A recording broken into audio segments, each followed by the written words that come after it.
os lares nesta manhã, abençoa nos hospitais, nas clínicas e leprosários, abençoa, meu Pai, aquela pessoa enferma, problemática, Senhor, meu Deus, tenha misericórdia do meu genro, o Gelson, da minha filha Raquel, Senhor, tenha misericórdia da minha esposa Terezinha, Senhor, tenha misericórdia da minha casa e da minha família, Senhor, meu Deus, é somente o Senhor quem pode salvar e abençoar e dar a vitória. Vai abençoando nesta manhã, fica conosco, Senhor, e nos abençoa. É o meu pedido, a minha oração ao Senhor nesta manhã, em nome do Senhor Jesus Cristo.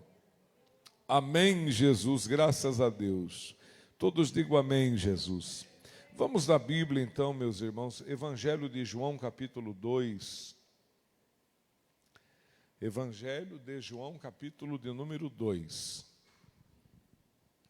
O versículo de número 13. Glória a Deus. João 2, versículo 13. Jesus purifica o templo. Glória a Deus. Quem encontrou, diga glória a Deus. Diz assim a palavra, amados. E estava próxima a Páscoa dos judeus, e Jesus subiu a Jerusalém. E achou no templo os que vendiam bois e ovelhas e pombos, e os cambiadores assentados.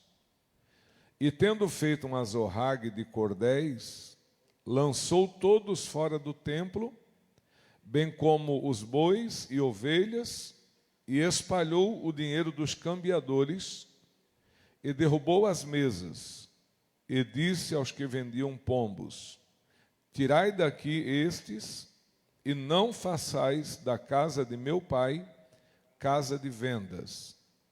E os seus discípulos lembraram-se do que está escrito: o zelo da tua casa me devorará. Amém? Somente até aqui, eu convido os irmãos a sentar. Glória a Deus. Quem já conhecia o texto, diga glória a Deus. Irmãos, era dias ali que antecedia a festa da Páscoa, então uma festa importantíssima para Israel, porque era uma comemoração relacionada à saída de Israel do Egito. Então a gente sabe que a saída de Israel do Egito, irmãos, foi um dia maravilhoso para Israel, que estava há mais de 400 anos no Egito, estavam debaixo de um fardo pesado, como é de conhecimento da igreja, mulheres que davam à luz aos seus filhos, que eram meninos, essas crianças eram mortas. Os homens viviam uma dura servidão, trabalhando pesado, sem remuneração, trabalhando apenas pela comida, e a opressão era grande. Então Deus usa Moisés, e Moisés, usado por Deus, tira Israel do Egito. E isso ficou no memorial escrito que todos os anos, naquele período, eles deveriam comemorar a Páscoa, que era uma recordação do grande milagre da libertação do povo, né? Inclusive a Páscoa, ela era comemorada de uma forma muito diferente do que a gente conhece aqui no Brasil. Páscoa aqui no Brasil, a gente comemora com chocolates e presente, essas coisas. A Páscoa do judeu é muito diferente daquilo que se comemora aqui no Brasil. A Páscoa do judeu era comemorada com um cordeiro assado no fogo, e esse cordeiro, se ele fosse grande demais para uma família, então deveria chamar o vizinho, compartilhar, para que todo aquele cordeiro fosse comido e não houvesse sobras. E os ossos do cordeiro, eles não deveriam ser quebrados, deveriam permanecer intactos. E o acompanhamento, irmãos, era pães asmos, ou seja, o pão sem adicionar fermento. Então, um pão que na maioria das vezes as pessoas não gostam de comer, porque não tem muita graça, digamos assim, um pão sem fermento, não cresce, não fica com uma maciez adequada, ele fica, digamos assim, fora do padrão que a gente conhece, mas na Páscoa se comia o pão asmo, pão sem fermento. E havia uma mistura de ervas amargosas, plantas que naturalmente eram colhidas. Nós conhecemos algumas saladas que têm um teor amargo. Então, essas ervas amargosas recordavam os anos de sofrimento que Israel teve no Egito, suas lágrimas, suas dores, suas frustrações, a opressão do inimigo sobre a vida deles. Cada mordida, cada mastigada naquelas ervas que amargavam era uma recordação de um passado de muito sofrimento.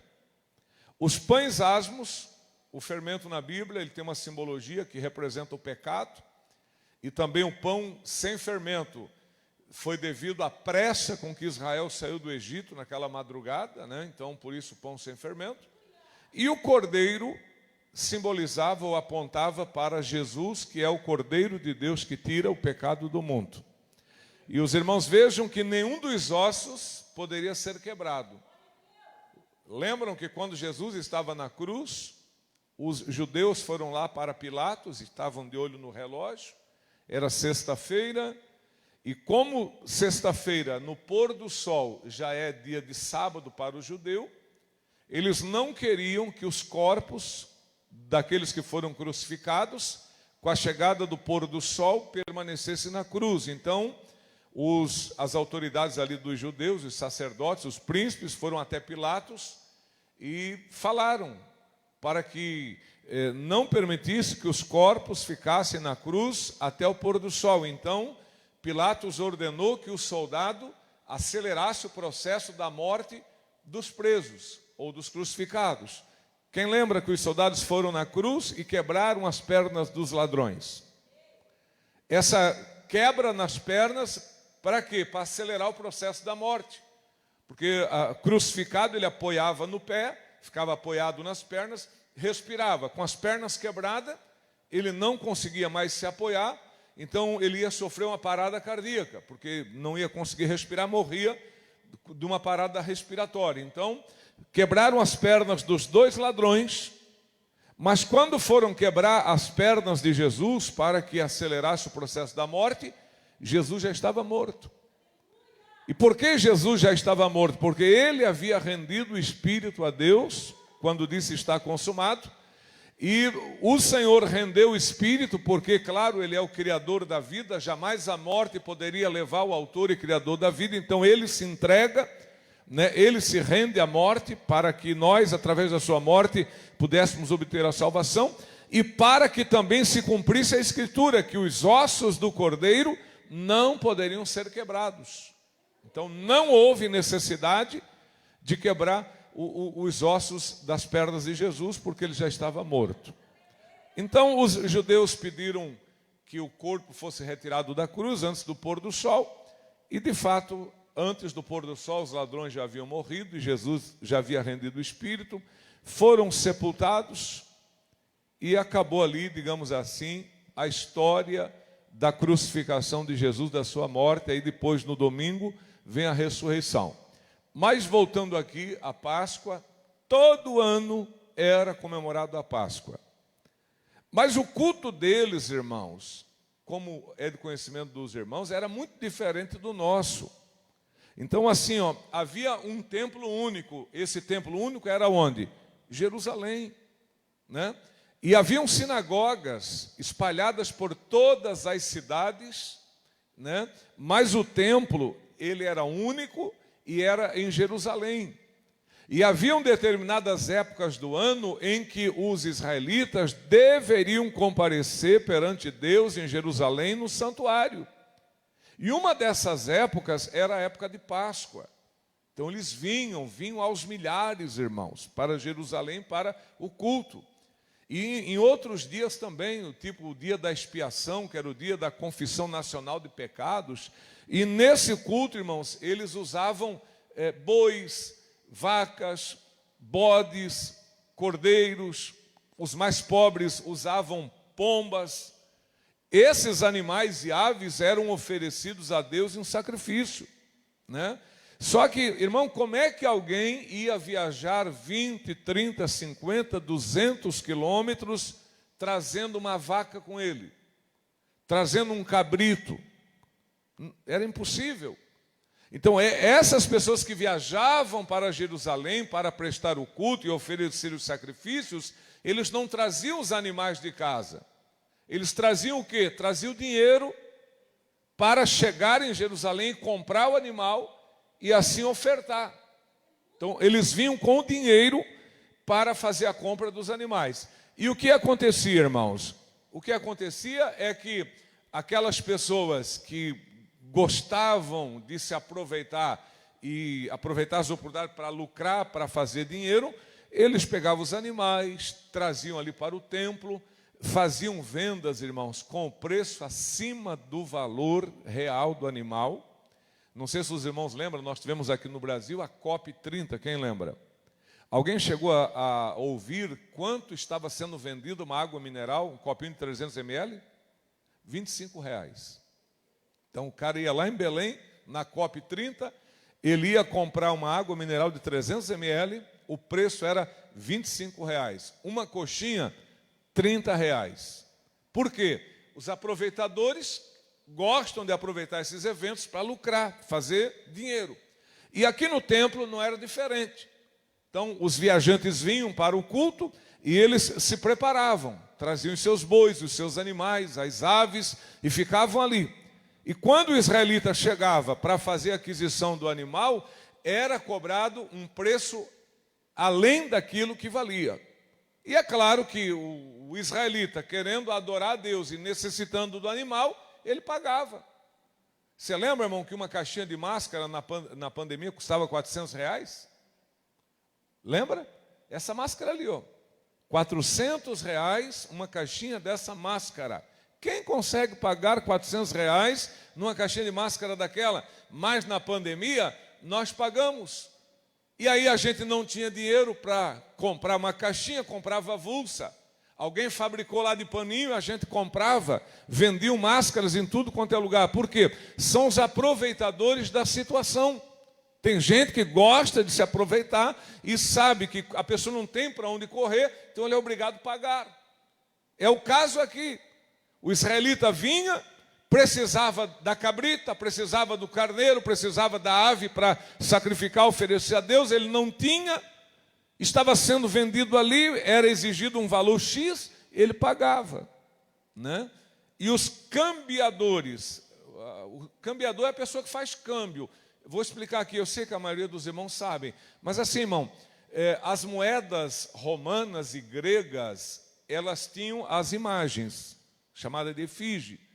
E essas imagens, irmãos, na maioria delas, era do imperador, que era considerado um deus. Ou essas imagens também eram de dias históricos, comemorações militares, que era estampada na moeda, ou ainda, muitas moedas romanas e gregas traziam a imagem de deusas, como Vênus, Minerva, né? Esses deuses, Diana.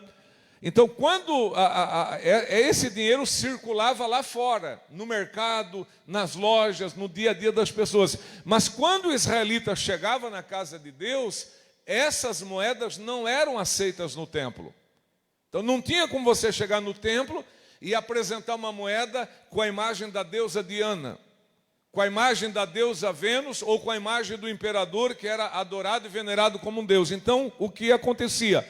As pessoas traziam esse dinheiro e chegando no templo eles trocavam, faziam o câmbio.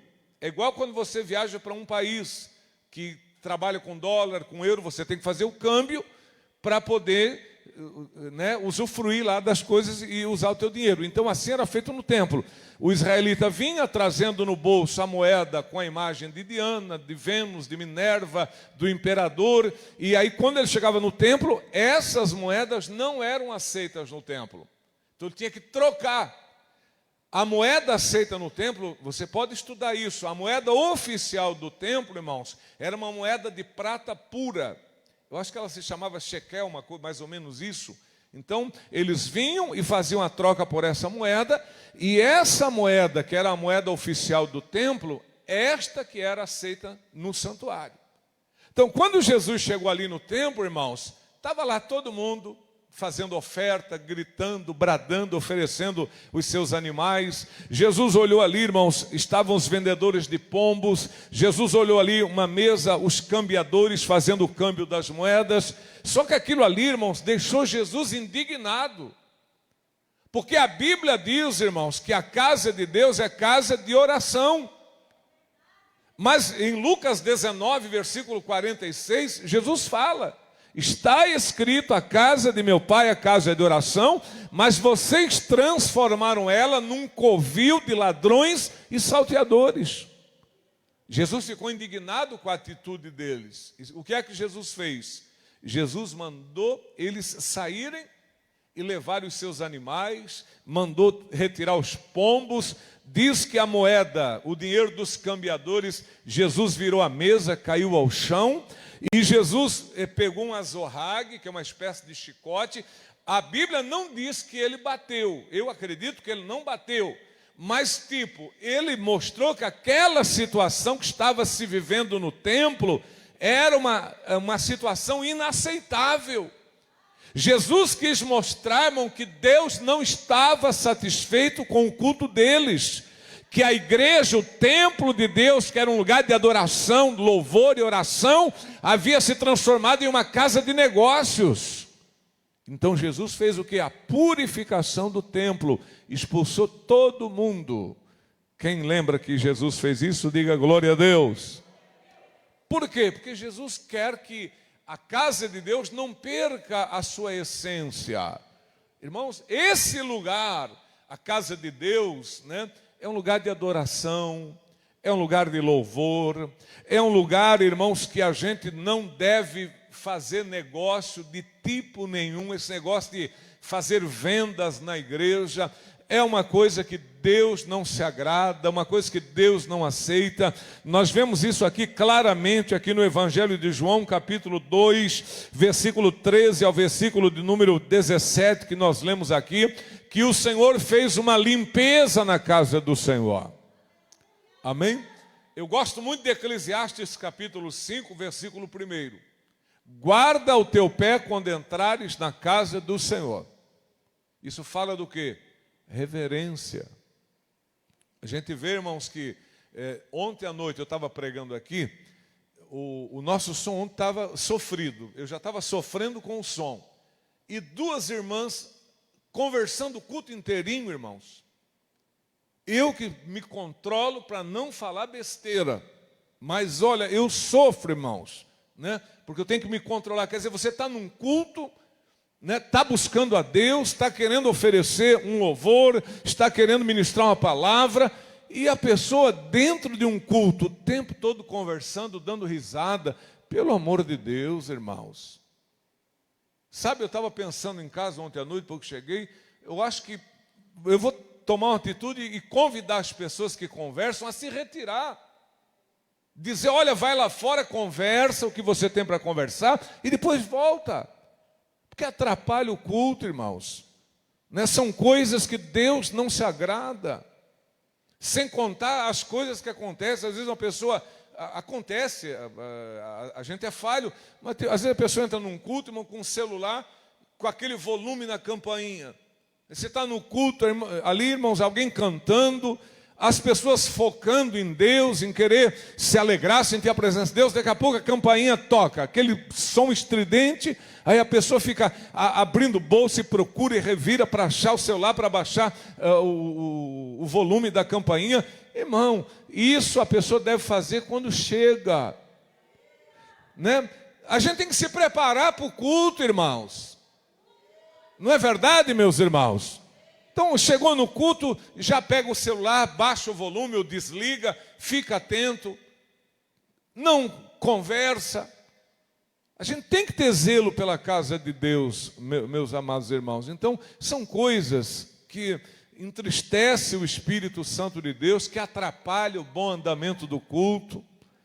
Então, veja que, imagine, irmão, as pessoas vendendo na hora do culto, que tribulação.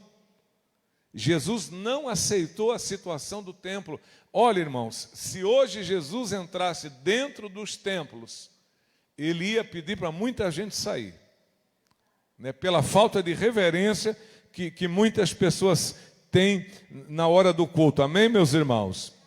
Então, é uma coisa muito séria isso. Tipo, quando a gente chega no culto, né, tem as irmãs na porta, normal, recepcionista. Mas qual é a atitude correta? Entrou, cumprimentou a recepcionista, vem para o lugar. Concorda, irmão? Aí a pessoa chega na porta, cumprimenta a recepcionista, aí começa a lembrar de assuntos passados, e fica conversando e falando e conversando e puxando assunto. Aí chega alguém, às vezes a pessoa está ocupando a porta, conversando. Tem gente que às vezes perde a noção do timbre, da altura da voz, fala alto. Quem está orando, às vezes está escutando a pessoa conversar. Então são coisas que a gente deve tentar melhorar, irmãos. Isso aqui não é uma crítica para entristecer, para abater, não, isso aqui, irmãos, é um assunto que a gente tem que levar a sério, né? Então, é muito triste quando o culto, ele não tem reverência, né? Eu gosto muito, por exemplo, o Salmo 95, Salmo 95, verso 6. Sem contar aquelas pessoas que chegam na igreja, irmão, não dobra nem o joelho. Salmo 95, versículo 6. Diz assim, ó: vinde, adoremos e prostemo-nos, ajoelhemos diante do Senhor que nos criou. Então, o salmista diz, venha, né? Vamos nos prostrar. O que é prostrar? Ajoelhar e colocar a cara no pó. Eu não estou dizendo que você deva chegar aqui, dobrar o joelho e colocar o teu rosto no piso. Mas, irmãos, pelo menos dobrar o joelho para reverenciar, né? Para adorar o Senhor. Isso faz parte do culto. Uma pessoa que ela chega em um culto e ela não se ajoelha perante Deus, ela não está reverenciando a Deus, meus irmãos. Olha, há uns anos atrás, irmãos, a gente fala há uns anos atrás, dá a impressão que a gente é muito velho. Claro, está velho, mas não tanto, né? Mas há uns anos atrás, irmãos, você chegava num culto, era difícil você ver uma pessoa sentada, a menos que não fosse a hora da oração. Mas hoje, irmão, se tornou uma coisa comum. Hoje, o anormal é ajoelhar. Aí você chega, a maioria das pessoas sentam, ficam conversando, mexendo na Bíblia. Eu acho engraçado porque não lê a Bíblia em casa, aí quer ler na hora da oração. Lê em casa, leia na hora que o pastor vai pregar. Mas tipo, a pessoa chega no culto, não dobra o joelho para orar, daí fica folheando a Bíblia para lá, e não está lendo nada, irmão, só está fazendo de conta, mexendo nas páginas, né? Você está procurando algum dinheiro perdido dentro da Bíblia, porque às vezes tem pessoas que guardam algum dinheirinho ali. Pelo amor de Deus, irmão, a gente tem que reverenciar a Deus, irmãos. Sabe, Deus é Espírito, né? E para sentir a presença de Deus, a gente tem que estar em espírito também. Uma pessoa que ela não consegue adorar a Deus em espírito, ela é uma pessoa vazia. Irmão, o culto fica chato, o culto fica uma eternidade. A gente olha, meu Deus, ainda, ai meu Deus, ainda tem mais um hino, ai meu Deus, ainda tem mais um testemunho, ainda tem mais a pregação, meu Deus do céu, que eternidade. Claro, quem não consegue adorar em espírito, irmão, a igreja é uma prisão, é um lugar desconfortável, um lugar chato até literalmente falando. Mas quem adora a Deus em espírito, irmão, cada hino é um glória a Deus, né? Ó, aqui nessa manhã, quem sentiu a presença de Deus nos louvores? Que coisa linda, irmão, né? Que coisa linda. Não que ontem também estava maravilhoso os louvores, mas como é bom sentir a presença de Deus no louvor, né? Então, as pessoas que fazem a obra de Deus, né? Aqui nós temos pessoas que, o Gerson, o Gerson, a irmã Solange, a irmã Cleusa, que louvam o irmão Mário. né? São tudo pessoas de reverência. São pessoas que você vê fruto na vida deles. Pessoa que dobra o joelhinho, pessoa que ora, pessoa que glorifica. Agora, gente que quer cantar e não dobra o joelho, irmão. Não tem vida de oração e quer cantar. Irmão, eu acho que quando a gente vai apresentar alguma coisa para Deus, a primeira coisa que a gente tem que fazer é o quê? Orar a Deus, irmão. Para a gente chegar aqui na frente, irmão, e ser usado pelo Espírito Santo. Ó. Olha, irmão, cantar bem o Roberto Carlos canta. E tantos outros cantam. Agora, louvar a Deus, aí tem que ser pessoa cheia da graça de Deus, cheia do Espírito Santo de Deus, irmãos. Amém, igreja do Senhor? Mesmo que a pessoa tenha uma voz afinada, pode ser bonito, mas se não tem a unção, fica difícil. O que diferencia o crente, irmão, é a unção de Deus. Está ali em Isaías 10, versículo 27, a unção de Deus despedaça o jugo. Então, o que faz a diferença em quem canta e quem prega é a unção de Deus, meus irmãos. E essa unção de Deus, ela vem através de uma vida de oração, de temor, de obediência, de reverência, de respeito pelas coisas santas. Amém, meus irmãos?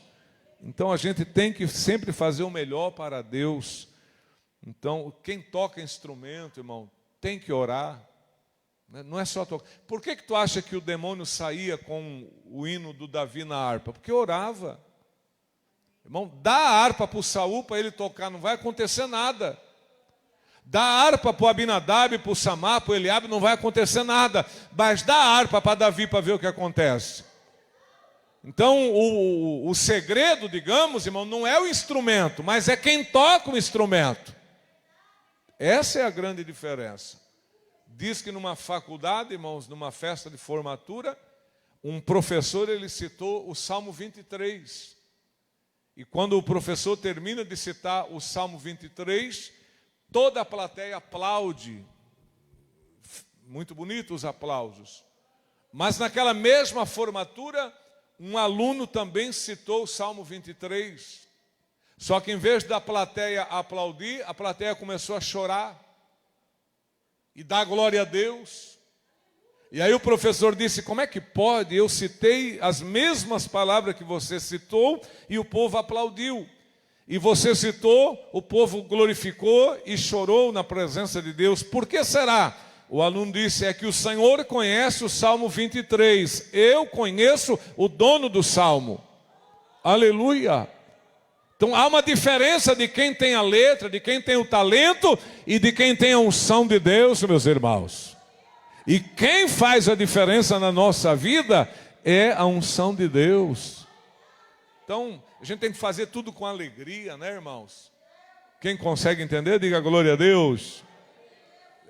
É tão explícito na Bíblia, né? Alegrei-me quando me disseram: vamos à casa do Senhor. Servi ao Senhor com alegria, apresentai-vos Ele com um canto. Quer dizer, tudo é com alegria, é espontâneo, é voluntário, é movido pelo Espírito Santo de Deus, meus irmãos. Então, há uma diferença muito grande. Amém? Então, vamos tentar nos apresentar primeiro a Deus, aí depois para a igreja.